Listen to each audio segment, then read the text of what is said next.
Mga kaibigan, naghahanap ba kayo ng beads na pwede niyong gamitin?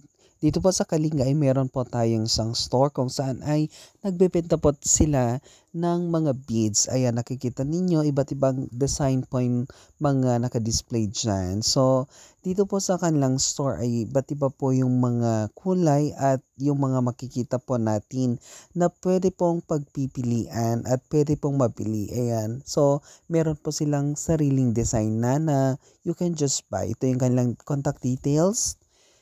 Tapos, yung mga naka-display talaga dito ay perfect combination, mga kaibigan. And sabi nga nila mga kaibigan na kapag may beads ka, mayaman ka, no? Especially yung tulad ni Apo Wangod na nakasuot po ng beads sa picture na yan. Ang ganda pong tignan. So, ang sinasabi po nila mga kaibigan, if you have beads dito sa Kalinga ay meron kang kayamanan. Ang sabi pa nila na kung mas matagal yung beads sa'yo, kasi ito po yung mga bato, no?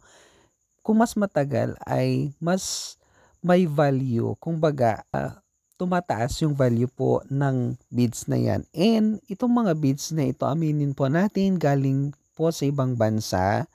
Pero meron din namang mga galing sa atin pero hindi po ka-quality tulad ng mga nakikita natin.